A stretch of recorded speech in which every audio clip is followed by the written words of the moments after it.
அசுரன் பாட இந்த டியூன் வந்து வெற்றி கொடுத்து எழுதுன உடனே யார் பாட வைக்கலான்னு அவர் கேட்டார். நான் சொன்னேன், யாராவது ஒரு ஃப்ரெஷ்ஷாக ஒரு வாய்ஸ் பாட வைக்கணும், ரெகுலராக பாடுறவங்க தயவுசெய்து பாட வச்சிடாதீங்க அப்படி இப்படிலாம் ரொம்ப நம்ம நிறைய கருத்துலாம் சொல்லுவோம் இல்லையா, அது மாதிரி சொல்லிட்டேன். அப்புறம் இவங்க நைட்டு போய் ஒரு 11:30 மணிக்கு வந்து ஒரு புது வாய்ஸ் கிடச்சிருக்கு, இதை கேட்டு பாருங்கள் நல்லா இருக்கா அப்படின்னு சொன்னோன்னே நான் வந்து பயங்கரமாக உற்சாகமாயிட்டேன். ஏன்னா நைட் ரெக்கார்டிங் அது கேட்ட உடனே அவ்வளோ ஃப்ரெஷ்ஷாக இருந்துச்சு. அந்த பாட்டு முடியும் போது அது நமக்கே கண்ணெல்லாம் கலங்கி, ஏன்னா நான் அந்த மொத்த படமும் நான் பார்த்துட்டேன். அந்த காட்சி, அவங்க கொல்லப்பட்டு கிடக்கிற இடம், அது எல்லாமே பார்த்தோன்னா அது எனக்கு மைண்ட்லேயே இருந்தது.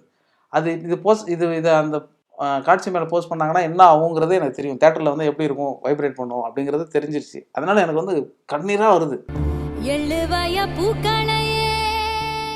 ஏங்க இந்த பொண்ணு யாருங்க? இது இது மிகப்பெரிய எதிர்காலம் இருக்குங்க இந்த பொண்ணுக்கு.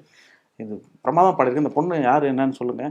முதல்ல அந்த இதே மாதிரி இன்னொரு படத்தில் ஒரு பாட்டு இருக்கு, அந்த பொண்ணை பாட வைக்கணும். ஏன்னா அவங்க புதுசுன்னு சொன்னதுனால நான் சொல்கிறேன். அவரோட இது ஆல்ரெடி பிரைட் ஃபியூச்சரில் தான் இருக்குன்னு வெற்றிமாறன் வந்து மெசேஜ் போட்டார். பிரைட் ஃபியூச்சரில் இருக்கா, யார் இது அப்படின்னா, இது சைந்தவி. என்னது சைந்தவியா அப்படின்னு சொல்லிட்டு சீரியஸாக வந்து நம்பவே முடியல. என்னன்னா அப்போ வந்து சைந்தவியுடைய ரெகுலரான குரலாகவே அது இல்லை. அப்புறம் இது ட்ராக்குன்னு சொல்லி தான் எடுத்தது.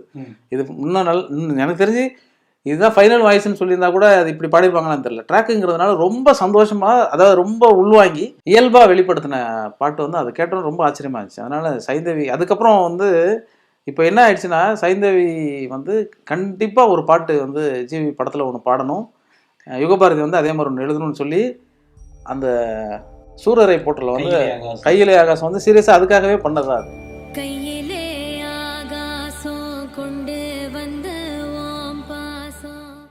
அதே மாதிரியே இருக்கும். இப்போ அதுக்கப்புறம் ஒரு 4-5 படம் எழுதியிருக்கேன் இதே மாதிரி. நானே சொன்னேன், ஏன்பா இது ஒரு சென்டிமெண்ட்டாக நீ வச்சுட்டு, இல்லைண்ணே இது ஒர்க் அவுட் ஆகுதுண்ணே, இது எனக்கு ரொம்ப பர்சனலாக இருக்குது. ஏன்னா ரீரெக்கார்டிங் பண்ண முடியாத இடங்கள் சில இருக்குது, அதில் வந்து என்னால் கன்வே பண்ணவே முடியல.